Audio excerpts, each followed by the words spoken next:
નમસ્કાર મિત્રો, good morning.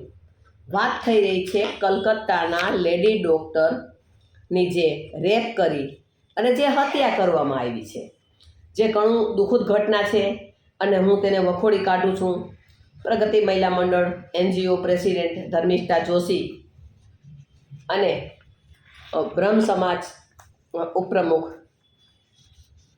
તેમજ મહિલા સશક્તિકરણ સદસ્ય.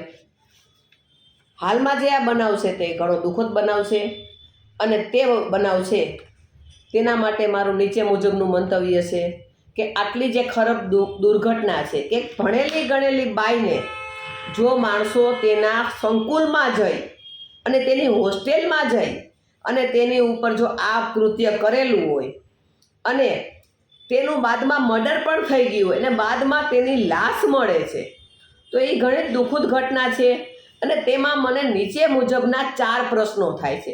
એક, પેલું કે આરએમઓ સાહેબ હોસ્પિટલમાં આરએમઓ સાહેબો છે, આ આરએમઓ સાહેબ છે એની ફરજ શું છે? એના જે ડીન હોય છે એની ફરજ છે.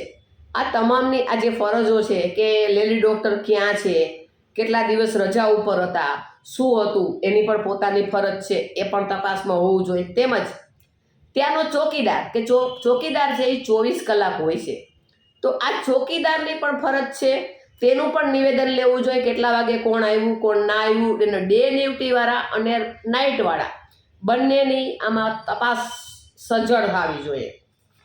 તેમજ કોઈ પણ હોસ્પિટલમાં જાઓ, નાનું ગામ હોય તો ઠીક છે, પણ આ તો મોટું સિટી છે કલકત્તા, તો ત્યાં પોલીસ સ્ટેશન આપણા જૂનાગઢમાં પણ છે, તો ત્યાં પોલીસ સ્ટેશન હોય છે ને પોલીસ સ્ટેશનમાં જ્યાં PIની પોસ્ટ, PSIની પોસ્ટ હોય છે, ASI હોય છે અને કોન્સ્ટેબલ હોય છે.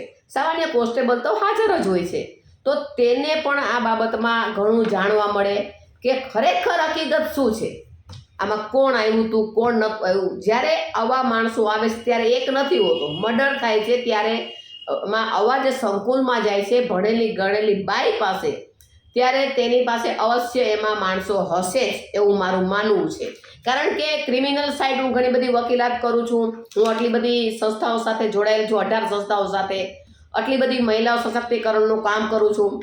તેમજ મારી 24 કલાક હેલ્પલાઇન છે મહિલાઓને લગતી, કે કોઈ પણ મહિલાઓને કાંઈ કાર્યવાહી હોય, કોઈ દુઃખ હોય, કોઈ ત્રાસ હોય, તો 24 કલાક એ મને ફોન કરે છે, મદદ માગે છે. 70 165 92 494 આમાં. તો આટલા બધા મારા રિસર્ચ પછી મને એવું લાગે છે કે આ 4 તત્વો છે તેના ઉપરથી ઘણું બધું જાણવા મળે.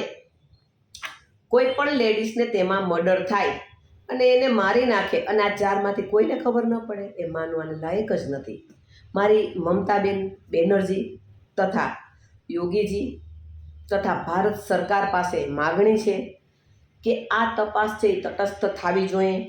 ડૉક્ટરની હત્યા છે એ મામૂલી હત્યા નથી, તેમાં સજ્જડ તપાસ થવી જોઈએ.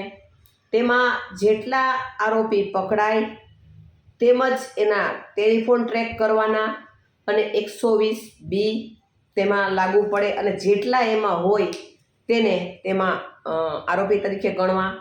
તેમજ જે લોકો તેમાં સંકુલમાં નોકરી કરે છે અને ફરજમાં બેદરકારી છે તેને પણ એક ફરજમાં બેદરકારીનો કેસ કરવો, કે જેનાથી પણ લોકોને નોકરી કેવી રીતે કરવી એ પણ જાણવા જેવું છે અને ખાસ એ કાયદેસર કરવા જેવું છે. કારણ કે ડૉક્ટરની હત્યા કોઈ મામૂલી હત્યા નથી મિત્રો, ઘણી બધી ગંભીર છે. આ ભણેલી ગણેલી બાઈ અને જો આ હત્યા કરવામાં આવે તો એ જરાય ચલાવી લેવાય નહીં.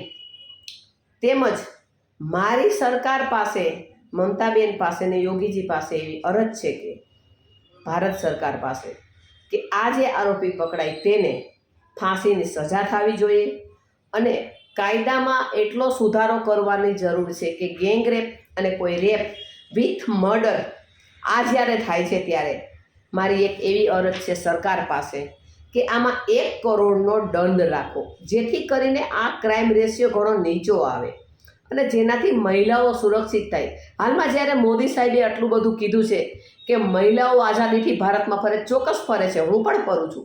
સિંગલ વુમન જે લેડીઝો ફરે છે એમાં હું તો ઘણા વર્ષોથી બહાર ફરું છું. તો મારી આ તમામને એમ ઘણી બધી લેડીઝો આપણે હવે ગુજરાતમાં, ઇન્ડિયામાં ફરે છે ઘણું બધું આપણને એનાથી પ્રોટેક્ટ મળે છે, પરંતુ આ એક પણ હાલમાં આ કાયદામાં સજ્જડ અને તાત્કાલિક સુધારો કરવાની જરૂર છે, જેનાથી મહિલાઓ વધુ સબળ થાય, સક્ષમ થાય અને આવા મર્ડર વિથ રેપ અટકી પડે એવી મારી અરજ છે. Dharmishtha Joshi, advocate and notary, Pragati Mahila Mandal NGO president. નમસ્કાર.